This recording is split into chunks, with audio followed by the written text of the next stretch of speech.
Bom dia, nono ano. Hoje esta aula terá o objetivo de revisar o conteúdo do primeiro bimestre, tá? É uma aula revisional para a recuperação que acontecerá no dia de hoje, no momento do E-Class. Então vamos ao título da nossa aula. O título da nossa aula é Recursos Naturais Não Renováveis e Renováveis. Estarei começando por recursos naturais não renováveis. Observe os recursos naturais, tudo que a natureza nos oferece em grande proporção, luz solar, vegetação e água, tá? Nós sabemos que esses são os recursos naturais renováveis.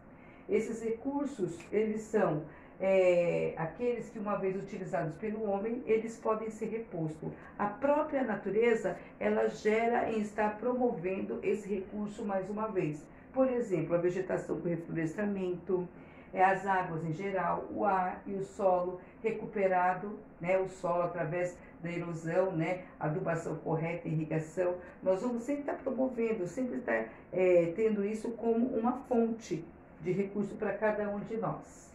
E aí os recursos, eles podem, não renováveis, eles podem ser minerais e energéticos. Os minerais, nós vamos ter os destaques, o ouro, prata, estanho, o ferro, o bauxita e o cobre. Eles são recicláveis, eles podem ser reutilizados outras vezes. E os não recicláveis, que são o carvão, o petróleo e o gás natural, que são conhecidos como combustíveis fósseis, tá? Esses aqui são os combustíveis fósseis, geram energia, né? O carvão, o gás natural e o petróleo bruto, totalmente natural.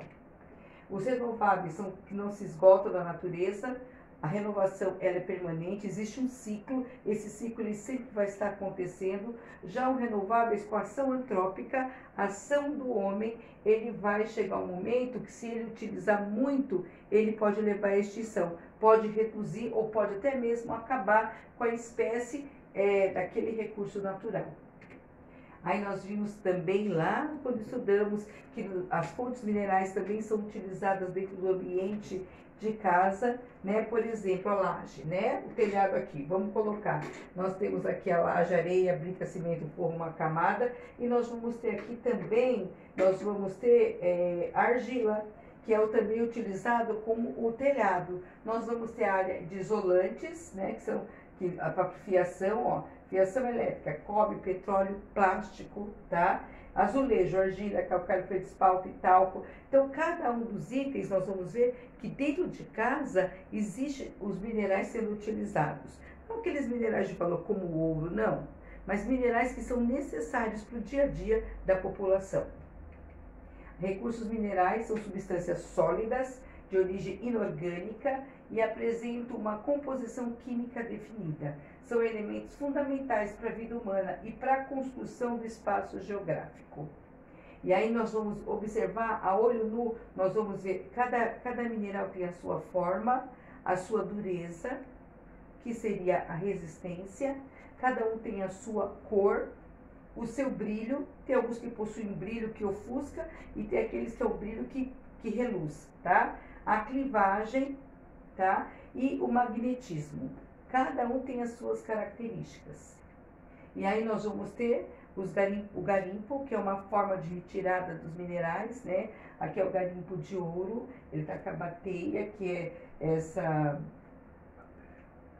essa peneira aqui que eles colocam, né, na água à procura das pepitas, que são de ouro. Muitos dos garimpeiros acabam até afetando o meio ambiente, as pessoas ao redor dos animais, utilizando uma composição química chamada mercúrio, que é nociva, ela é prejudicial à população, aos peixes e até mesmo à vegetação. Então, a gente vê que é um meio, uma forma de subsistência, é um meio de ganho, né, de ganhar a vida. As minas de ouro também é outra forma. Esse aqui são construídos, são escavados áreas à procura de ouro, que ficam muitos metros debaixo da terra, e as pessoas trabalham em uma área que não há muita infraestrutura, corre-se um risco de vida, mas se encontra os minerais, tá? A divisão dos recursos, eu tenho metálicos e não metálicos, são inorgânicos, não tem vida. Os metálicos, eles possuem um brilho reluzente, tá? Eles se destacam pelo brilho em grande escala, tá? Os metálicos. Os não metálicos, eles já não possuem esse brilho, a escala é menor. Os metálicos vai destacar aqui no Brasil como ferro, alumínio, que vai se transformar em bauxita e manganês. Os não metálicos, nós vamos ver indústria de tijolos, areia. Você vai dizer assim, argila é mineral? É um mineral, não metálico. Areia é um mineral? É um mineral, mas não metálico. O gesso é um mineral, não metálico. Isso aqui, vocês conhecem muito bem o cimento, porque é do dia a dia das construções civis. Então, a gente observa aqui que o tijolo, a areia, o gesso, o cimento, é do nosso dia a dia. O ouro, de repente, você vê o ouro na aliança, no colar, no brinco, né? De alguém, a bauxita, a panela de alumínio, ou a latinha de Coca-Cola, né? O manganês também é utilizado, né? Então, o petróleo, o carvão mineral e o gás natural, eles não possuem minerais metálicos.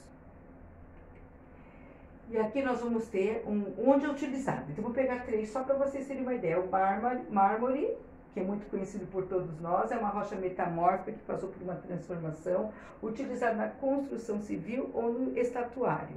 De repente, você aumenta uma pia, né, que a base de cima é de mármore, de repente mesmo um assoalho de mármore, uma mesa em que a parte superior é de mármore, muito utilizado no nosso dia a dia. Não é uma coisa que você tenta imaginar, você sente, você vê, se você encostar você sente e você vê. Você vai à marmoraria e você observa. O basalto também é uma rocha magmática e ela é utilizada na construção civil, utilizada muito no assoalho, na parte de fora das casas, né? Nos quintais ou nas garagens, né? No revestimento do solo ali. E tem a areia. A areia, gente, é uma rocha sedimentar, porque ela se transforma em pequenas partículas, utilizada na construção civil, indústria de cerâmica e vidreira. E tem aqui também as argilas, que também já foi utilizada por vocês nas aulas de artes, né? Para fazerem alguma escultura. Ó, sedimentar, tá? Ela se transforma em partículas, é utilizada na indústria de cerâmica e também na indústria de papel. Aí nós temos a dureza, né, das rochas. Eu vou pegar aqui a mais resistente, o diamante. O diamante ele entra na escala 10 por sua resistência. Minerais de terras raras. O grupo de terras raras inclui os seguintes elementos químicos: latânio, o cério, praseodímio, neodímio, bromécio, samário, európio e gadolínio. E os minerais radioativos. Os minerais radioativos são aqueles utilizados na energia nuclear. Esses aqui nós vamos ter o urânio e o tório. Os combustíveis fósseis são 3 de destaque: carvão mineral, gás natural e o petróleo. O petróleo é formado de uma combinação de moléculas de carbono e de hidrogênio. Tem sua origem na decomposição de carbono e de hidrogênio. Tem sua origem também na matéria orgânica. Sua extração ocorre em regiões formadas por rochas sedimentares, conhecida como bacias sedimentares, localizados nos oceanos ou no continente. Você encontra as plataformas de petróleo aqui no Brasil, dessa forma aqui, nos mares, né? A P-36 lá no Rio de Janeiro e outras mais. E também você encontra em outros países, como na Arábia, você encontra essas bases petrolíferas no território mesmo. E se porventura você encontrar, de repente, no terreno, não aqui em São Paulo, mas de repente numa região, isso pertence ao Estado, eles irão te indenizar e você mudará de território e ali se manterá para o governo. E aqui nós temos aqui as 10 maiores reservas do petróleo do mundo, né? Venezuela, entre aqui da América, né? Do continente americano, grande destaque, Arábia Saudita, Canadá, Irã, Iraque, Kuwait, Emirados Árabes Unidos, Rússia, Líbia e Nigéria. Esses aqui são os 10 maiores países que possuem reservas de petróleo. E aí nós temos uma organização chamada OPEP. Essa organização significa Organização dos Países Exportadores de Petróleo. 11 países fazem ali, compõem esse grupo. Eles têm um acordo chamado cartel. Esse acordo, ele estabelece um valor do petróleo em relação aos outros países, para que não haja concorrência, para que um não venda o produto por um valor mais baixo ou um valor superior. Então, existe esse acordo que é fincado, né? E é fixado um valor entre eles em relação ao petróleo. E aí, no governo de Luiz Inácio Lula da Silva, aqui no Brasil, houve um estudo à procura de mais reservas de petróleo e eles encontraram no pré-sal aqui uma camada de petróleo, uma camada que está bem abaixo, né? E você vai dizer assim, está 5.000, 7.000 abaixo do nível do mar. Se eles necessitarem, porque é um combustível que não é muito extraído, você acaba perdendo, né? Eles têm já um espaço que eles podem utilizar. Tem que ter um maquinário apropriado, coisa que o Brasil não possui, mas ele pode estar em acordo com outro país ou comprar e está exercendo isso. Aqui nós sabemos dos óleos, né? O derramamento de óleo no mar, isso é super prejudicial. Primeiro por quê? Porque a gente sabe que é um bioma, ali tem várias vidas, desde peixes a mergulhões como pássaros. E em meio ao contato com óleo, as penas, elas ficam totalmente pesadas. E eles não conseguem, eles ficam ali em sofrimento, né, em agonia. E aí vem os ativistas, que são as pessoas que lutam pelo meio ambiente, salvar esse grupo, né, e na limpeza, assim por diante. Mas em relação a isso, nós temos os peixes também, que ficam contaminados e trazem grandes prejuízos. Pode passar. O carvão mineral é formado a partir do soterramento de florestas. Quando nós vimos ali o petróleo, que foram animais soterrados nessas rochas, permaneceram anos formando petróleo, aqui ó, o carvão mineral ele é soterrado em meio às florestas, por causa da alta temperatura e da pressão intensa da terra, né, de todo o sistema que existe na terra, apresenta características de rochas sedimentares, com alto teor de carbono. Esse processo de transformação de celulose é gradativo, diferentemente do carvão vegetal, que é produzido pela queima de madeira em fornos. Classificação e localização. Em função da história, o carvão se localiza no subsolo e ele tem uma profundidade de enterramento e das consequentes condições de temperatura e pressão. Os restos de vegetais que foram submetidos a eles formaram o carvão. E existem aqui as fases desse carvão: a turfa, o lignito, hulha e antracite, só para vocês relembrarem. A extração do carvão mineral, tá? O gás natural, que é outro combustível fóssil. Esse gás natural é considerado uma fonte de energia mais limpa comparado aos outros combustíveis fósseis. Dos três, esse aqui é o mais limpo. Os depósitos desse produto estão em formações sedimentares subterrâneos, geralmente associados ao petróleo. Nos casos em que não ocorre esse tipo de associação, a concentração de gás é predominante e a produção exclusiva.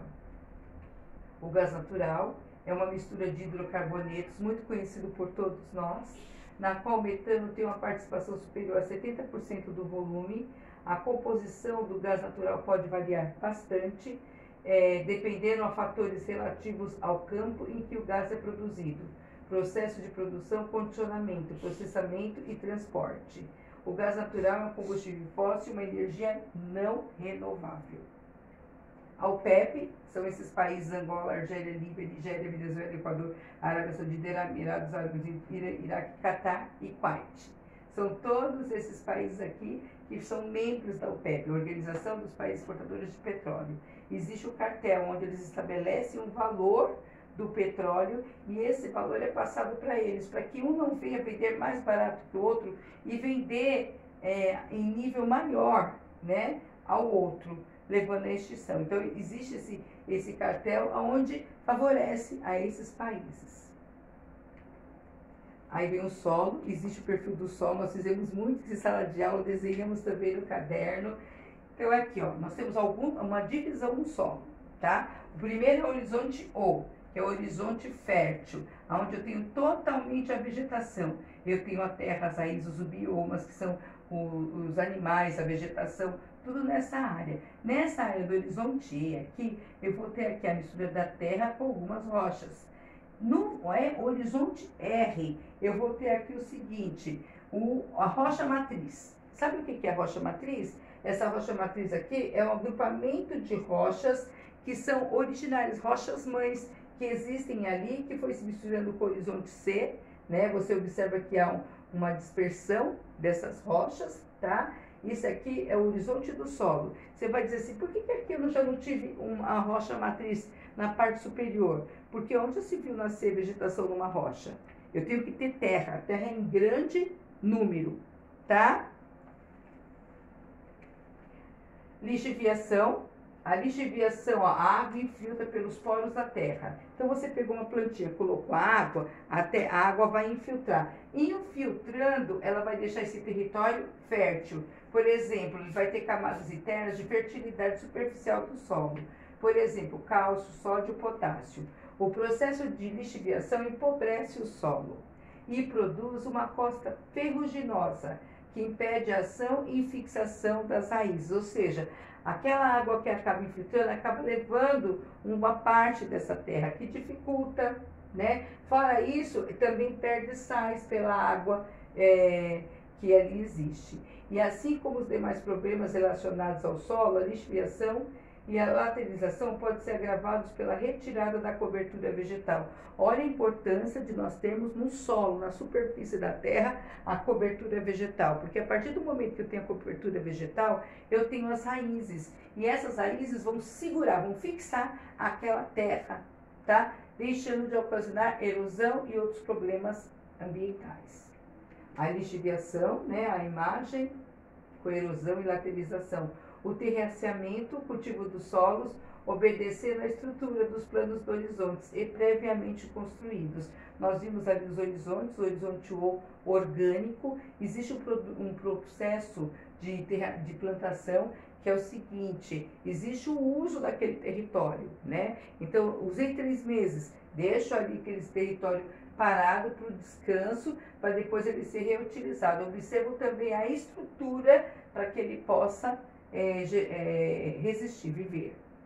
E aqui como realizar o terraceamento, né, a fim de evitar a erosão. Se é um terreno íngreme, eu vou construir degraus, a fim de favorecer esse plantio. Porque se eu lançar a semente aqui toda, você vai dizer, vai gerar vidas? Vai gerar, porque o solo está fértil. Só que vai ser o seguinte, como é íngreme, isso aqui quando chover vai escorrer tudo e vai ficar nessa parte. Só alguns vão sobreviver.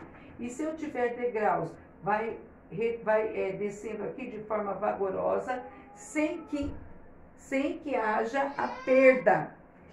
Sem que haja a perda dessa vegetação. Curvas de nível é uma forma também de plantio.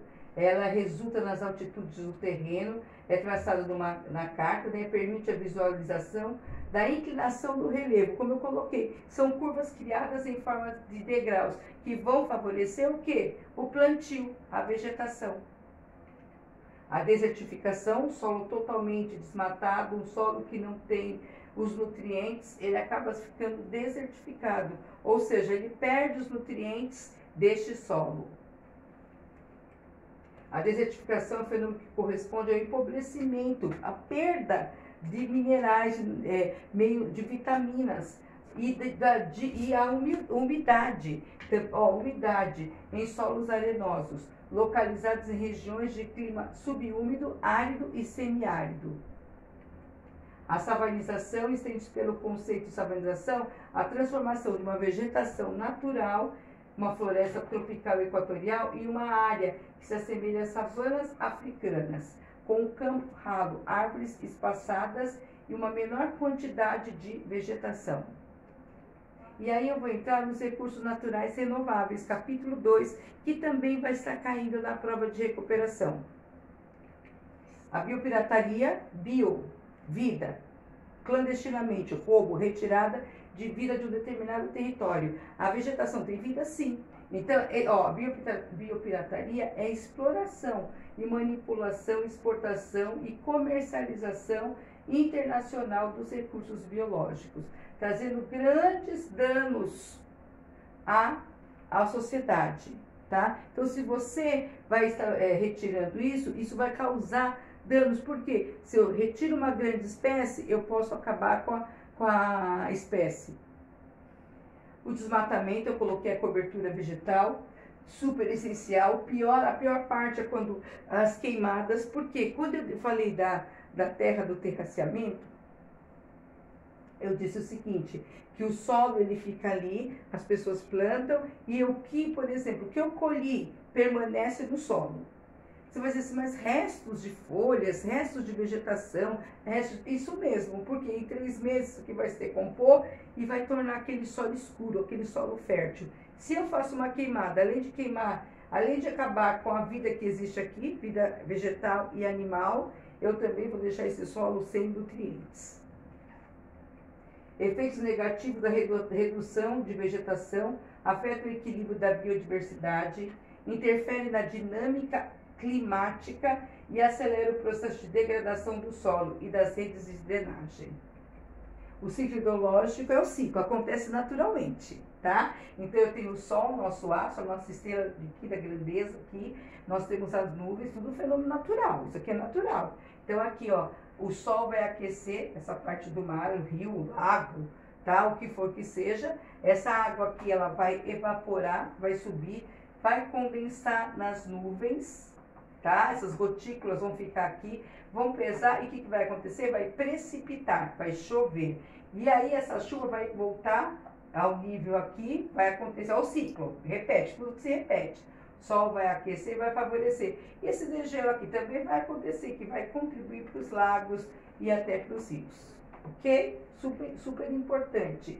Além de ter água que vem para a superfície através da chuva, que é o fenômeno natural, eu também tenho água subterrânea. A chuva, quando ela cai na superfície terrestre, no solo, ela infiltra. Infiltrando, ela entra na parte da terra e chega às rochas. A profundidade é uma das principais características das reservas subterrâneas. O lençol freático ele vai ser alimentado por esse tipo de água. E aqui, ó, em geral, enquanto próximos às superfícies. Os aquíferos, eles vão ser mais profundos. O aquífero é um armazenamento de água. Um aquífero é uma formação, um grupo de formações geológicas que pode armazenar água subterrânea. São rochas porosas e permeáveis, capazes de reter a água e de cedê-las. Esses reservatórios móveis, aos poucos, abastecem rios, poços artesianos, podem ser utilizados pelo homem como fonte de água para o consumo. Aqui, né, eu coloquei uma imagem, essa água que escorre, ela infiltra, forma aqui o poço artesiano e também aqui o aquífero, que é o meio de manter essa água mais limpa, armazenada. A energia renovável, isso nós vimos muito, eu vou citar algumas só para lembrar. O Sol, que é proveniente dos raios solares, tá? É utilizado ali placas fotovoltaicas que retêm essa energia e transformam em calor, que vai estar favorecendo a energia elétrica. A eólica, que é proveniente do vento, eu vou ter ali a deslocação de ventos, né? E com as diferenças atmosféricas, sempre próximo dos mares, em área marítima, é utilizado essa energia eólica. E a hídrica, que é a mais conhecida, que é da hidrelétrica, né? É uma energia voltada para os rios, é construída ali, represada essa água, é construída ali uma hidrelétrica, onde eu tenho ali todo o equipamento necessário para gerar energia. Das turbinas vai gerando energias, tá? A biomassa, energia proveniente da combustão de resíduos da agricultura, pecuária, floresta e indústrias, que mais tarde é transformada em energia. A geotérmica, que é fonte de calor, que vem do interno da Terra, tá? Interno da Terra. Ondas e marítimas, energia utilizada nas marés, produzindo trabalho mecânico e que vai gerar energia.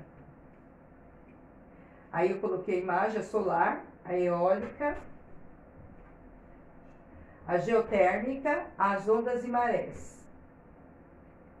Finalizo aqui a aula, que é uma aula de retomada de conteúdo para recuperação, que vai acontecer hoje. Obrigada por assistir o vídeo e até lá.